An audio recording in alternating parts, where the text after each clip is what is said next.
Welcome, everyone. I'm Kelly Guzman, the President and CEO of Yellow Brick Consulting.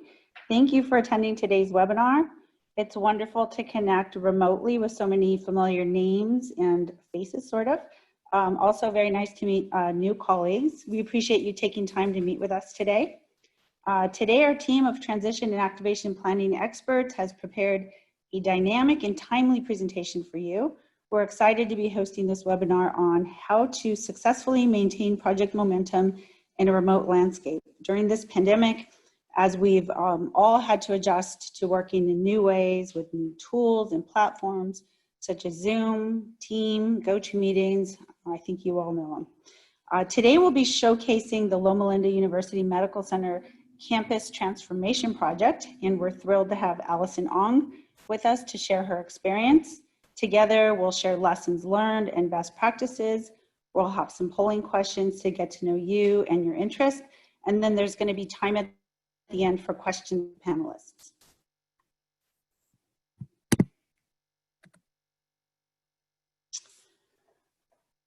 So now I'm going to introduce the company and all of our panelists.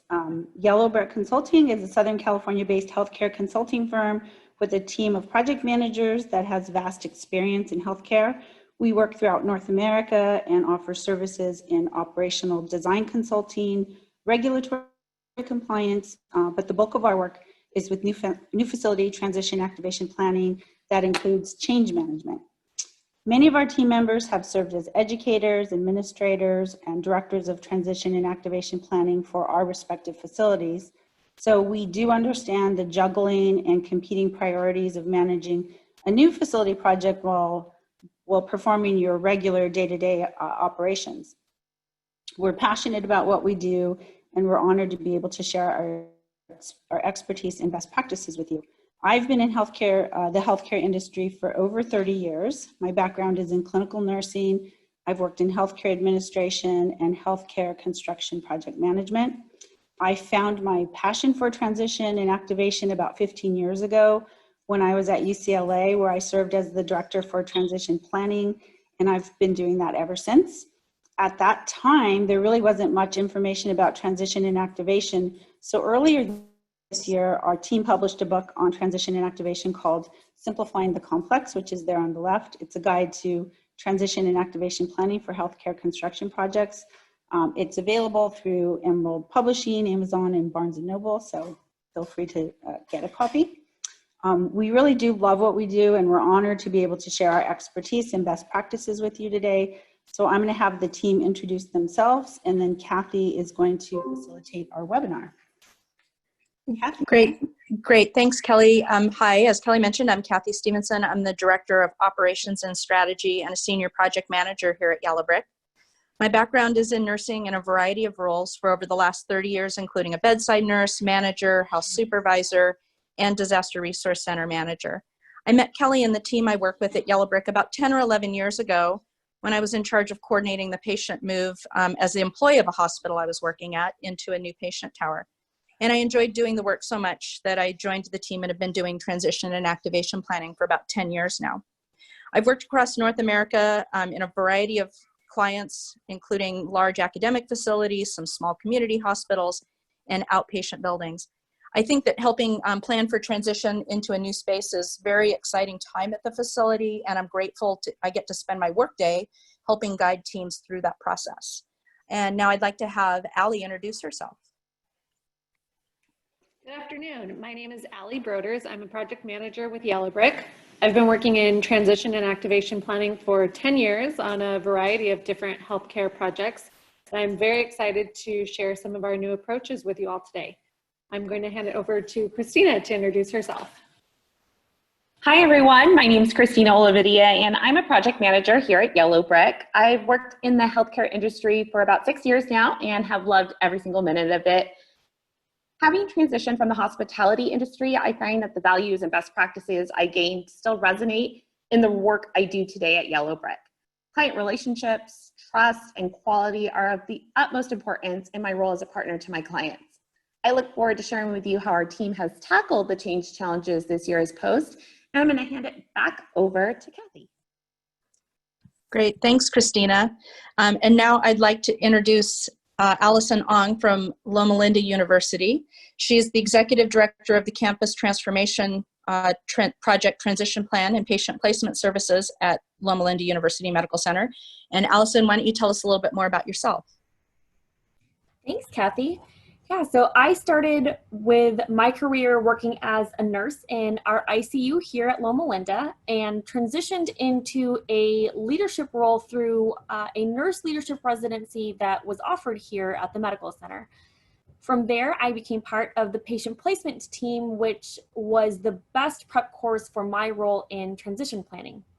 In my current role, I get to help transition 2 of our hospitals from our existing space into an almost 1 million square foot brand new facility. And I have the honor of being able to work alongside operations and physician leaders, as well as the construction team, to ensure that the transition and activation of our new building is successful and we set the institution into the right direction for its future. I'm absolutely thrilled to be with everybody today. Great, thank you, Allison. Now we have a few housekeeping items. So all the participants have been muted in order just to maximize our sound quality. The chat function has also been disabled. If you have a question though for the panelists that you would like answered, please use the question and answer window and type that. We will respond to the questions. If we don't get a chance to handle them during our time together, we will email you after the webinar. And after the polling questions close, which we will have a couple polling questions for you today, please, if you don't see the slides again, make sure you just close that polling window screen by using the little X at the top right of the screen.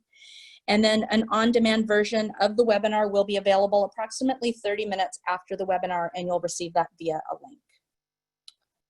So with that, our first polling question. So we'll give you just a minute. What types of construction projects are you involved in? A brand new facility, a tower addition to existing, replacement of existing, refurbishment, or I'm here for the information? We'll give you just a second to vote. And then if we could just see the results.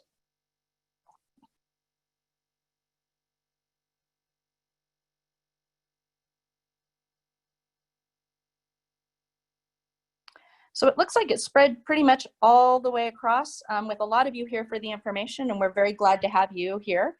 We always like to get a sense of who has joined the webinar so that we can adjust it in some ways to be as relevant to you as possible as we're going through this. So our goals for the webinar today are to review adaptations for conducting remote transition and activation planning work that we've been developing as we've been working through the latest landscape. Discuss distance and engagement best practices, and share some lessons learned for maintaining project momentum. I'm going to hand it back over to Kelly to talk a little bit about where we started and where we are now.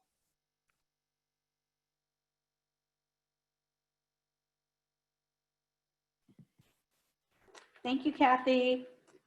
So 2020, where we began, the good old days. We used to call them the good old days. So at the beginning of this year, the work of a Yellow Brick consultant included on-site meetings with clients, weekly travel. In January, we participated in a leadership summit with our Loma Linda clients, and there's some pictures here of all of the people that were in the room, or some of the people that were in the room. The summit included over 150 leaders at an offsite location in Rancho Mirage. The session was highly interactive. It included team building sessions and group activities. So here we had some Jenga building structures with different materials there, and then we did just other fun activities. Our work included in-person committee and project kickoff meetings. We had workflow sessions that included large groups with multiple sessions over multiple days. You could look people in the eye and gauge if you were on track or totally off base. I think that's something that we took for granted, was the ability to read people's body language and then adjust our approach, either slow down or speed up accordingly. So that's something that we'll share with you, some of the changes that we've had. Personally, I flew every week. It was a rare occasion not to be on a plane. We held our in-person meeting, team building sessions, and during these times, we never, ever, ever uttered the words lonely, bored, and we definitely didn't use the word pivot or the phrase social distancing. Early in March, I was on vacation, and That's when the pandemic was becoming hot. I left with no travel restrictions, and I left a bag in Philadelphia, which is still there. Within 2 weeks, I came home to borders being closed and then new rules. As a team, we really thought that we might just have to alter what was going on for a month or maybe 3, really based on what was going on in New York. And little did we know what the future had in store for us. So where are we now? So this was the workflow session that we had at Loma Linda. My last work trip was in February, and our team really continues to monitor the safety and practicality of travel with our clients. Like many organizations, we went to 100% remote work. For us, this really wasn't a huge change in what we did, because originally we work on site for about a week, and then we do a lot of our follow-up remotely. We were used to and very comfortable using Teams, Zoom, WebEx, etc. So we had most of those tools and were able to function remotely. As our clients prepared for the surge, we really needed to adjust our meetings to be 100% remote. We did a lot of training at the beginning to ensure that everybody was on the same page. Since that time, we've had limited, very small in-person planning sessions, as you can see here, really with groups of 10 or less. We've done 100% of our committee meetings remotely. Some of the firsts for us in terms of distance and virtual firsts are, we've done 3 project kickoffs. We did a town hall. We've done a couple of town halls, which we'll share with you today. We've done tabletop sessions. Yesterday, we did a dress rehearsal up in Canada from Southern California.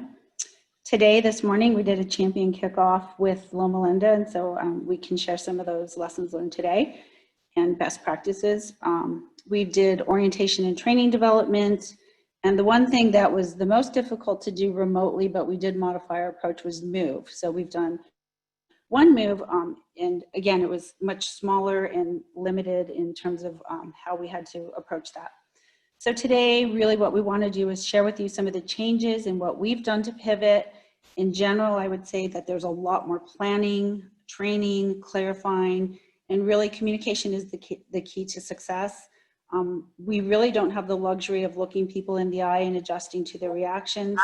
So we've really traded our travel time for prep time, anticipating what the clients are going to ask, and then more prep time. Great, thanks, Kelly. So we have another polling question for you. So how has your job changed as a result of COVID-19? No change, I'm doing the same job. Some change, I'm doing my same job but in a different manner. Moderate change, some of my old job, but a lot of new due to COVID-19.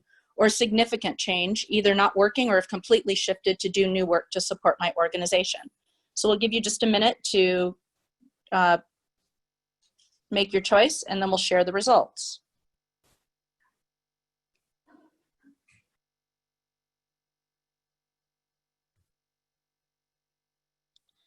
So it looks like quite a few of you have at least some or moderate change, and quite a few actually some significant change. So we'll talk a little bit more about that as we get moving on. I'm going to hand it over to Christina, and she's going to share a little bit more information with you.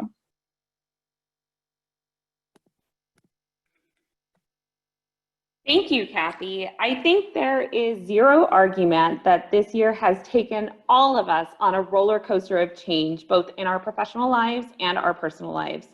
This year has catapulted the concept of change management to the front and center of all of our project planning. Before jumping into any process overhaul, it is vital to recognize the massive change that this pandemic has caused within our organizations, especially when it comes to our staff's emotional tolerance and their resiliency. Shock and denial are probably 2 reactions that most of us can relate to when describing the rapid change that occurred this year earlier in March. As we became more aware of the situation, most of us have accepted the fact that this pandemic probably is not going away anytime soon. This has probably resulted in our emotional resiliency taking a dive. Many of the people on our call today have seen firsthand the effects and impacts of this crisis. So depression and sadness are only natural reactions to the massive loss of control and hope we have all experienced. Change is hard and it's sad. And in many ways, this pandemic has caused endings to how we do things and forced us to reflect on how we will approach work successfully moving forward. So for Yellow Brick, about a month went by of wearing sweats and holding camera-free meetings. And then our team made a collective decision that we were going to embrace this new normal. We definitely have done our fair share of experimenting, dabbling in ways to engage each other from afar. We've had crazy hat meetings, we've done some virtual scavenger hunts, and we would hate to admit it, but we have sang happy birthday multiple times, terribly. I don't think we've gotten any better via Zoom. And we recognize the need to create a distance engagement model, not just for our internal team, but also for our client partners.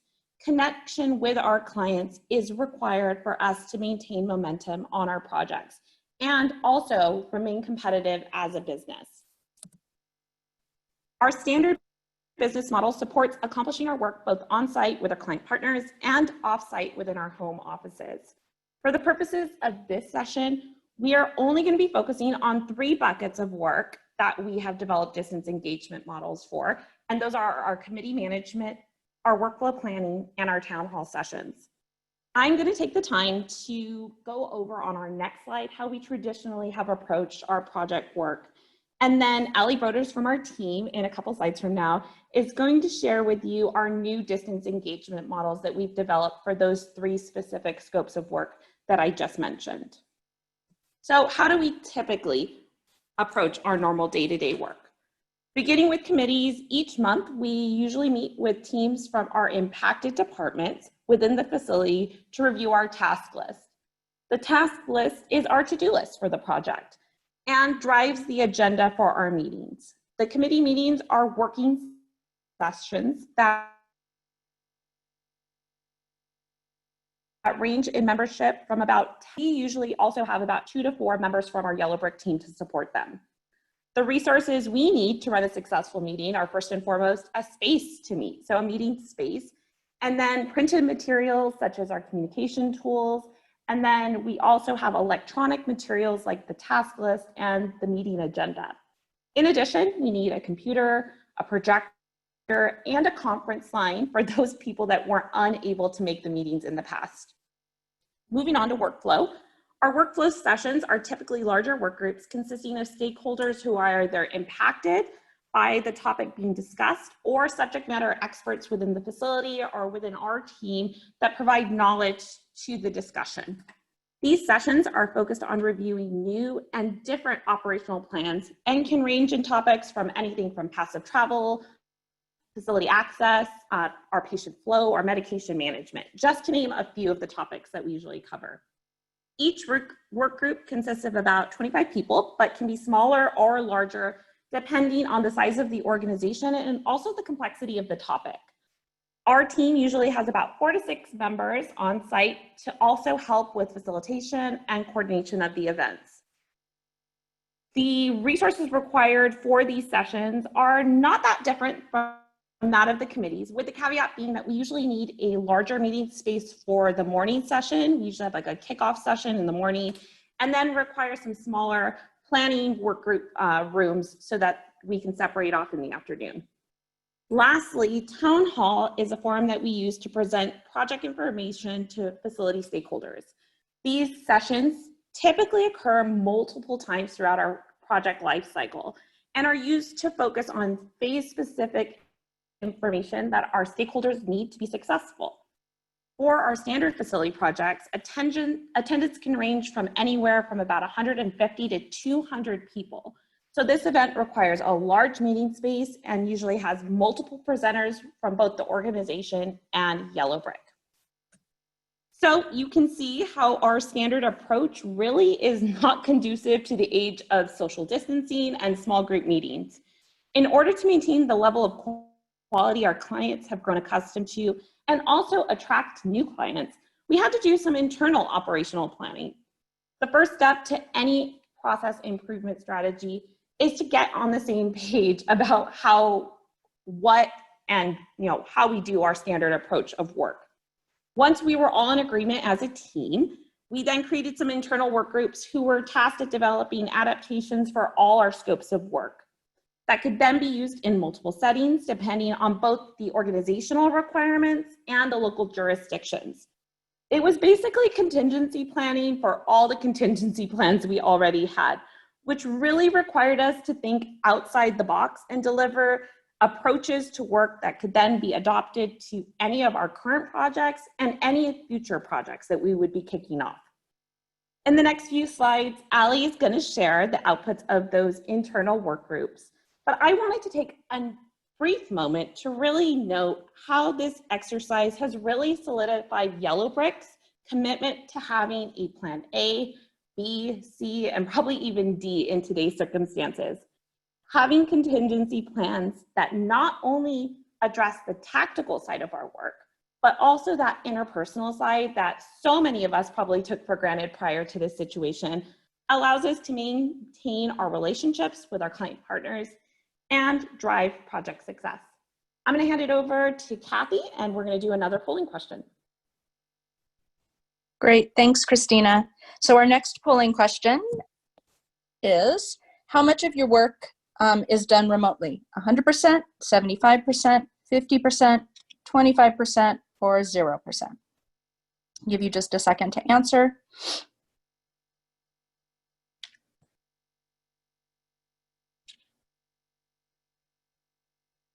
And our result looks like quite a bit of you are at least 100% or 75% working remotely. As Kelly mentioned, our team has switched to somewhere between 75 and 100% of our work remotely also.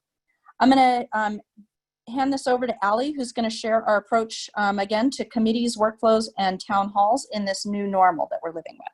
Allie? Thank you, Kathy. Yellowbrick evaluated our approach and developed 3 contingency plans for each of our major components of work. Looking first at our committee members, which is our committee meetings, as Christina mentioned, are on-site meetings that Yellowbrick facilitates. Contingency plan number 1 consists of groups of 10 or less people meeting in person with Yellowbrick on-site to facilitate the meetings. For this method, committee membership has to be reviewed and prioritized as to which members should attend in person versus joining the meeting remotely. To make this determination, we reviewed the task list to identify which committee members have the most active tasks or updates to communicate to the group and ask those members to attend in person, and all others would join virtually. That magic number of 10 or less people includes our Yellowbrick team members, the client's transition and activation planning team, and committee members, so it adds up really quickly. I would say that this hybrid approach requires the most logistical considerations because you need all the resources for an in-person meeting, such as a conference room, printed documents, a monitor or projector and screen. Plus, you need all the resources for a virtual meeting, including setting up a meeting using a web conferencing platform and sending out all of your documents electronically. Contingency plan number 2 is similar to the first plan, only in this scenario, Yellowbrick is not able to be on site for the meetings. And this could be due to travel restrictions or an organization's policy to not allow external representatives such as vendors or consultants into the facility during a pandemic. All of the resources required are the same for this approach, but I would like to point out that with either of these methods, it's really important to test the audio prior to the meeting, as it can be very difficult to hear, especially with some people in a room together and others joining remotely. So using a conference phone is recommended. The third contingency plan, the meetings would be 100% remotely with no one meeting together in person. For this method, we're holding a standard web conferencing meeting that we've all grown accustomed to, and the resources required are listed there. There are many resources available on how to hold an effective remote meeting, but our team has found it helpful to assign roles to our team in advance, including who's recording attendance, who's sharing their screen, and who's facilitating the meeting. Our team has been facilitating virtual committee meetings at Loma Linda over the past several months, and the level of engagement has been incredibly strong. We held in-person meetings in February and March, right before the COVID social distancing began. And as you can see by the bar graph, the attendance for most of the committees actually increased when we began virtual meetings in April, May, June, and July. Committee members are able to conveniently join the meetings from their offices, and many of the team members have been having fun using different virtual backgrounds. Workflow is a bit different because these are typically such interactive sessions. Since the workflow topics that Yellow Brick typically facilitates are the large interdisciplinary topics that engage end users from many different departments, we found the most effective way to host workflow meetings is to review the charter and break down the outputs that you are looking to achieve. Then, whether the meetings are in person or virtual, in order to limit the number of people gathering in person or to keep the number of participants joining virtually manageable, you'll need to break out the participants into smaller groups by topic and schedule blocks of time for each topic. Again, I would highly recommend testing the audio in advance of the meeting if you are planning a hybrid approach with some people attending in person and others virtually. Our town hall session is typically a large forum presentation with upwards of 100 people in the audience. Obviously, this is not a feasible option anytime soon. We've held 2 town hall sessions at Loma Linda within the past 4 months, and we've tried 2 different approaches. The approach that worked the best is listed there as contingency plan number 1. We set up a webinar, and all of the presenters, including Yellow Brick, gathered in one room where we had the presentation loaded to a computer and a conference line set up. We had an agenda with recommended speaking times for each presenter so they knew how long of a script to prepare, which was about 5 minutes each. And then each presenter waited on deck and took a seat in front of the conference phone when it was their turn to present. Yellow Brick advanced the slides, and Allison moderated the session by introducing each presenter while they transitioned into the hot seat. We didn't use the computer's cameras during this session because we didn't want the audience to see this shuffle because we thought it would be distracting.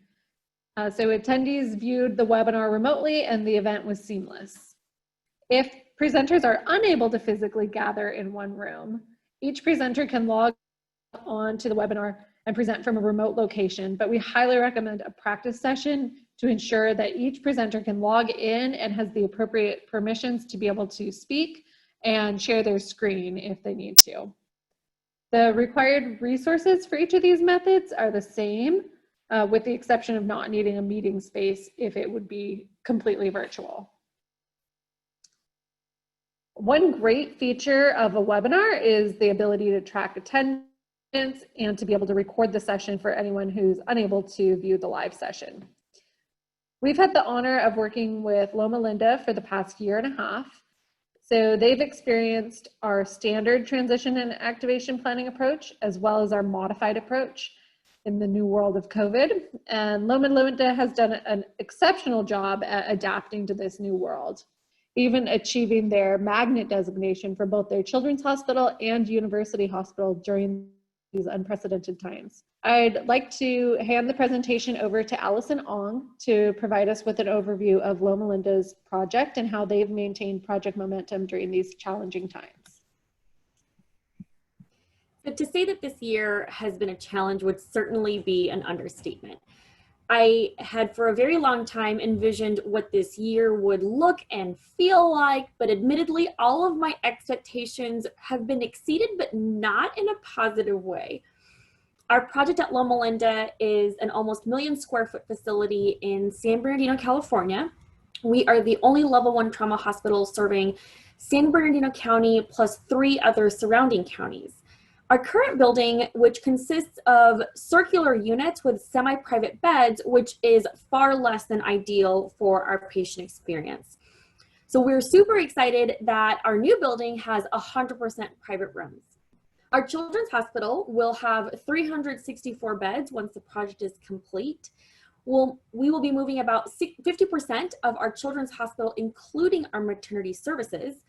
Our maternity pavilion will be taking an entire floor of the new building, which is a football field and a half long and a football field and a half wide, so certainly very large. Our adult hospital is going to have 320 inpatient beds, and we will be moving 100% of the adult population into the new building. Our new hospital and existing hospital are fortunately going to be connected by several bridges and a connection tunnel. The project includes 20 operating rooms, 8 cath labs, and diagnostic imaging spanning 3 floors. All 3 of those areas are being doubled from what we currently have. And in addition, we will be moving our adult emergency department from the existing building to the new. And we are adding a separately licensed children's hospital emergency department, increasing the ED's footprint by 30%. So naturally, the move from a circular unit to an open core certainly lends itself to having to modify how departments are structured.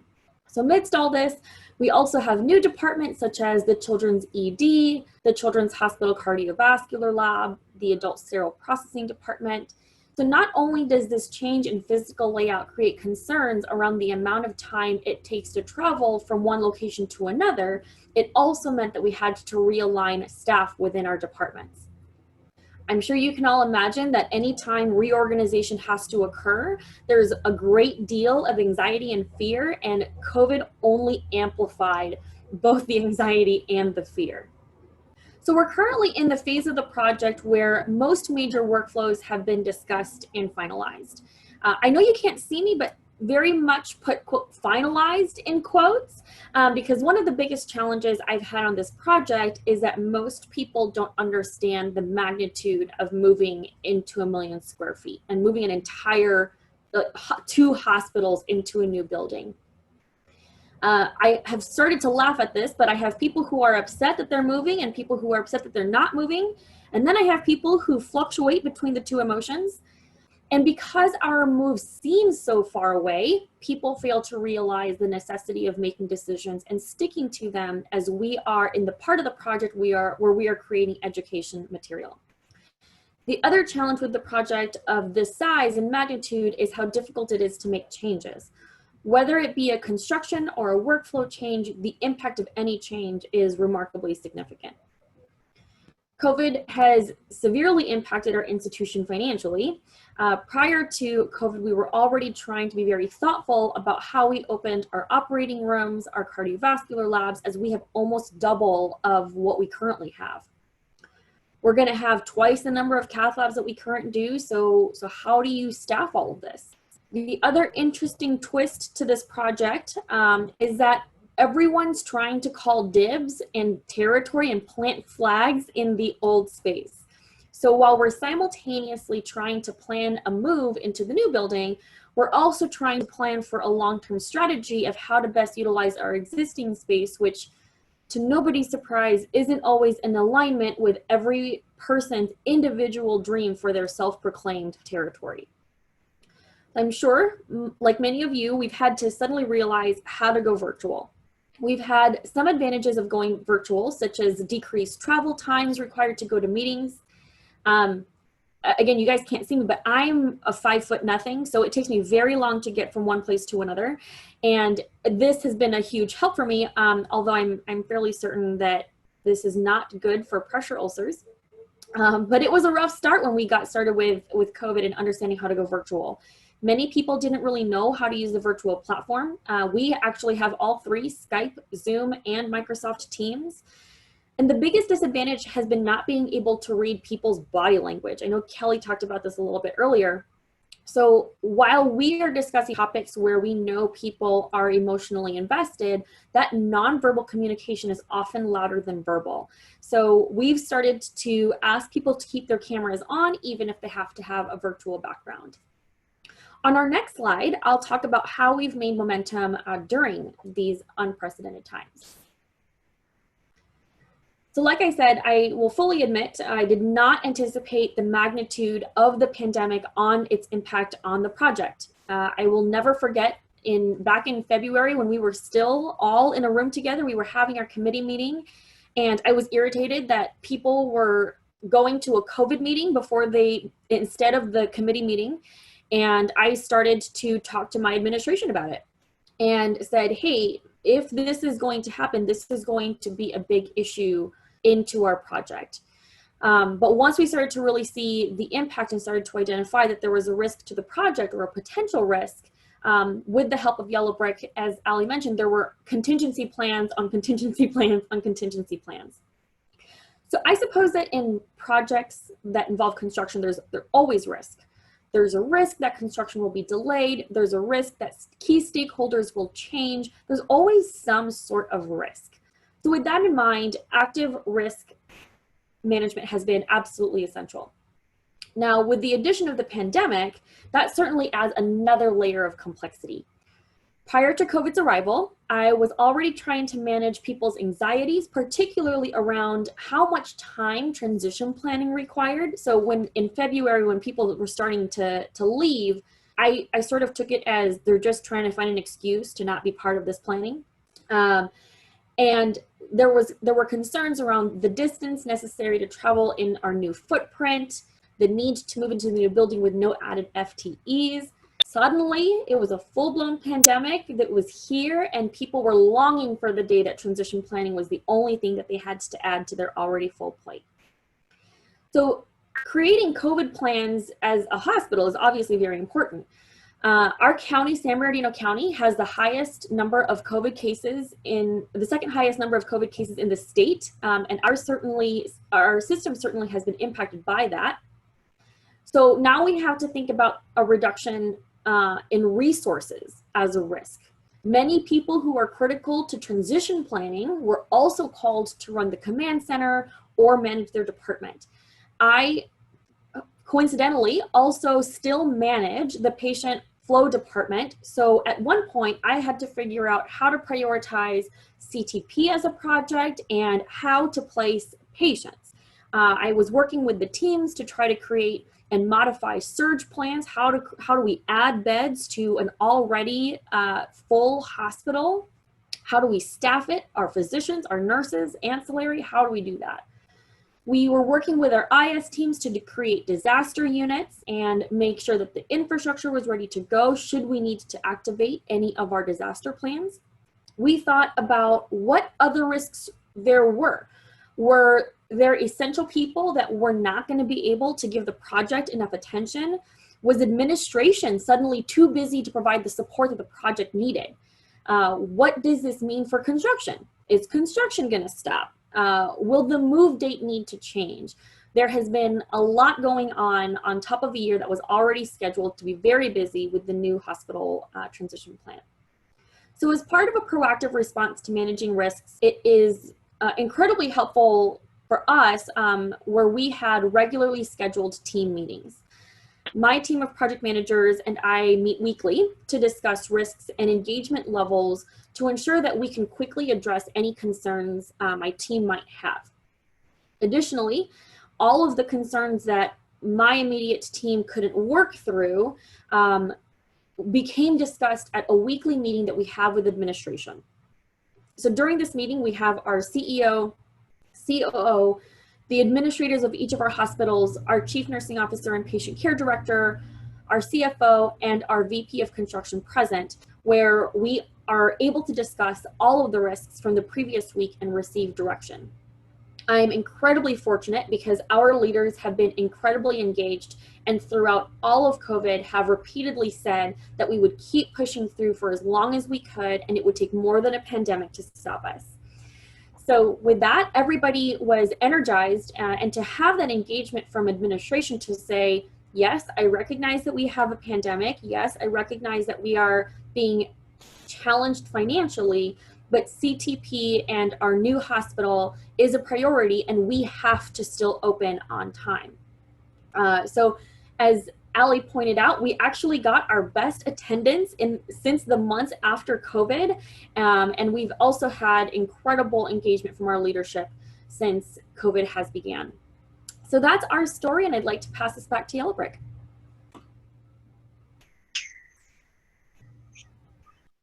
Great, thanks, Allison. We're going to have Kelly do a couple closing comments here, and then we'll do another polling question and some questions and answers.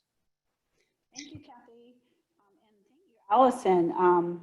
For those of you who don't know Allison, she is tiny in stature, but she is 100% energy, brains, and passion. And I think that's really helped us to keep this momentum going with the Loma Linda project. So we definitely try to just keep up with Allison. That's like our company goal is, stay up with Allison. So compass for navigating the uncertain path. So just a couple of closing comments and lessons learned and themes that we focused on. So number one is plan well. I think you heard this. So dedicating time, effort, and resources to the plan. I did mention this at the beginning, but you are going to have to dedicate these resources. You may need to develop more tools. You might need different communication messages. You may need to communicate more times than you thought that you needed to communicate. If it is the first time that you're doing something, Allie mentioned this, but practicing ahead of time, testing out the speakers, and really maybe using a small group of people to test the content to see what types of questions might come up. This morning we were presenting to the champions team, and it was the first time that they heard this information, and they were asking about acronyms and things like that. So, the hospital is famous for having acronyms, and construction has acronyms. So when you're presenting to staff who really don't have access to this information, I think it's important to be clear and not use acronyms as much as possible. The next thing, discuss and negotiate. So there really isn't one way to do anything. As we mentioned, we have a plan for plan B, C, D, E, and F at this point. So this might require some one-to-one meetings prior to the bigger meetings. We mentioned having just small group meetings and then bringing everybody together because you want to make sure that you were heard. Allie mentioned that we had a list of contributors that we really wanted to make sure we heard from. So if there were meetings and we didn't actually get input from them, we would follow up and go back and get that information. This one's really hard. So avoid too much change. It's almost impossible in our lives right now, but just really being mindful of where you are on your change journey as you're transitioning into a new space, but then also where your team members are. So some people are having to deal with being not only learning to work remotely, but learning to work remotely with their children, with their husbands, with their families, and really navigating this. We had a barking dog earlier, and I know many of you have had the same types of situations. So really just be mindful of how much change is going on. Champion support. So at Loma Linda, we have champions who are representatives throughout the organization who help us to share information. So if you do have a formal champion program, it's helpful to leverage that team as much as possible to maintain the project momentum. But during a crisis, there's always unsung heroes that rise up, and they take advantage of these champions and then use them to rally behind the messaging and the strategy. If you have students, it's a great opportunity to use them. Reducing uncertainty. One of my friends says clear, concise, consistent communication is the key to success. One of my favorite sayings is clarity dissolves resistance. So whenever we're starting a project and we have people pushing back or we're introducing a new concept, we really go back and think about, are we being clear? Is the message that we're sharing brand new information and something that people hear, or is it really just like a yellow brick term? So going back and again, repeating yourself as much as possible. And then finally, fostering strong team relationships. So respect, I would say, is the most important thing that you can do with your team and to each other. So by treating your team with respect and developing relationships that are built on trust, your team's going to be more willing to continue the journey with you. Even if the path isn't clear, they know that you have their best interest in mind. So we've worked on various methods to support our internal team building, and we continue to look for creative ways to deal with this new normal. So thank you, and we have one more fun polling question that we hope 100% of you answer because we thought it was fun. All right, so how many pounds have you gained since the start of COVID-19? I've lost weight and I'm fitter than ever. No change, less than 5 pounds, more than 5 pounds, and I don't believe in weighing myself. So I'll give you just a minute to answer.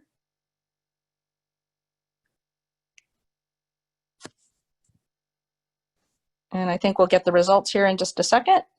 Oh, looks like we're kind of split all the way across. Well, I guess no matter where you've ended up on the list, I'm hoping that we don't have to start referring to our weight gain as the COVID-19 like we do the freshman 15 for college students. So hopefully all of us will get back into a good routine working out and maybe eating a little bit less. But with that, we're going to switch to a couple question and answers that we've had submitted, or questions that we've had submitted for the group. So this first one, I'm going to have Christina answer, and then maybe Kelly, if you want to add a few things to it. It is there anything that you're doing that you believe is best practice and would recommend to others? Okay, so I'll start. I think 2020 in general, to me, has highlighted the importance of the contingency plan. Our team in general is usually pretty adaptable, just given the fact that we are chameleons and have to go into different organizations all the time. But typically, our contingency plans have been focused on a specific scope of our work. That being said, this whole pandemic has really uncovered the absolute need to have a robust risk management plan.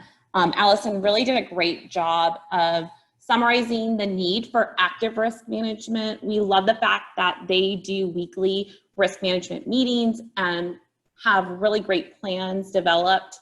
Should those risks be triggered, we already have responses in our back pocket, so there's no hustle and bustle in trying to respond. Additionally, I believe our town hall webinars have really had great attendance and have been really well executed. We've had almost 300 people at our last town hall with Loma, which was incredible. We usually couldn't fit that many people in any of the spaces we've had in the past. So I think we're definitely going to incorporate that as a best practice going forward, using a webinar format to deliver more targeted information to those stakeholders within the project. Kelly, do you have any additional thoughts? Just a couple of things specifically for Yellow Brick on our side. We've done a lot more homework, really thinking about anticipating the questions that might come up and be prepared with examples, you know, and again, not being able to be in the room and looking at somebody's eyes. We have been really trying to think about those things ahead of time. As a team, we have daily huddles so that we can share anything that changes, because from a client perspective, we've had everything from projects doing fast track, you know, going a little bit quicker than they had anticipated to get the beds available. Some of them have gone on pause, and then some of them have remained the same. So we really worked throughout all of that. So having these daily huddles has been helpful. And I think just having fun. We do team engagement on Thursdays. We do puzzles. We do, you know, just different things for all of us to have fun. And I think it's been helpful for us to get to know our team just on a personal level. For our senior PMs and the projects execs, we've had more time. So we've traded in that travel time, and we've been able to do a lot more mentoring and teaching and providing education internally. So. Great, thanks, Kelly. We have another question about facilitating interdisciplinary workflow, and I'm going to pose this to Christina and Ali. How did you ensure that everyone participated and was heard? And then also, maybe if one of you could speak specifically to how did you do things like path of travel or map reviews virtually? Did you have people meet in person? Was it a hybrid? And how did you manage that? Okay, I'll start. So for paths of travel specifically, we actually did a lot of the legwork ahead of time. So this required a lot of planning from our team.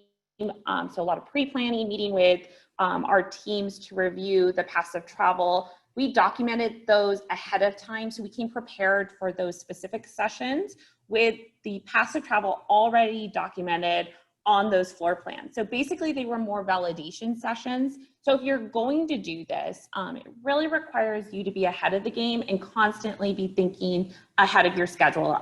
We use a 90-day look ahead tool within Yellowbrick that's really successful. We use that for our external and internal planning. So when we're meeting with our internal Yellowbrick team, we're constantly looking down the pipeline to see what we can get ahead of the game on. And this has really helped us during this pandemic. We facilitated our first remote workflow session in June. So it was more of a hybrid approach. We had people calling in. We had people, like 2 people in person, and then we had people via Zoom. Allison does a really great job of getting her team engaged. So it was with Yellowbrick and Loma. So we had people, calling in. We got to see their faces. We encouraged them to keep their cameras on. So although we weren't together, we wanted to make sure that everyone had that experience. We kept time and ensured that we saved time at the end of every session to review any questions, follow up, and next steps so that all participants were on the same page in terms of workflow. Allie, any other thoughts? I'll just add that splitting our larger interdisciplinary workflow topics into smaller, more focused groups was helpful in making the size of the group smaller with a more manageable number of participants. We also had a list of all the impacted departments by topic, and as Kelly mentioned, we'd check off each group and make sure that we had received their input, and if not, we'd follow up with them. We also utilized the chat function in Zoom so that participants could type in their feedback as an alternative method if there wasn't a break in the conversation for them to interject their input, or if they had any audio challenges. Great, thanks, Allie. Allison, this is a question specifically for you, or I guess Loma Linda, just more related to COVID and planning than anything else. But have you adjusted any of your future furniture or room plans to comply with social distancing protocols? We haven't modified our furniture plan. We did have to modify plans for our playrooms and learning center so that we had less kids in there at the same time, just to try to remain as socially distant as possible. But no changes to the physical layout of the furniture or the building. Great, thanks. And then we have another question. It looks like we have time for maybe 1 or 2 more. The question is, what are your recommendations for approaches to orientation and training when large groups of people are not allowed? And I'll start with this one, and then maybe Allison, you could follow up. I know you're thick in the middle of finishing up some planning for orientation and training, but I would say that we recommend having a very thorough plan from the beginning that provides for a variety of situations that can be adjusted based on what the restrictions dictate. We're planning now for orientation and training that won't happen for a couple of months, so we don't know exactly where we'll be with what's happening. So really having that plan and being able to adjust a little bit on the fly is very important. We found that using technology to be creative in ways to tour staff through the space remotely, as well as having a well-rehearsed script if it's tours, so that you make sure you're covering everything live. If it's via iPad, that you're making sure you meet all those points and that people are very familiar with that, as well as recording that tour and having it available via video for the staff to review in a remote location so that people can still become familiar with the space, but not necessarily have to be in the actual location. Also, you can provide some of the training via electronic learning systems with hands-on training, maybe in multiple locations split, so you can stay within the limited number of people and kind of scattered throughout the space to help with that social distancing. Allison, did you want to add anything? Well, exactly what you described is what we're doing. So we made a decision that the majority of our training would be done electronically, whether it be video or interactive maps.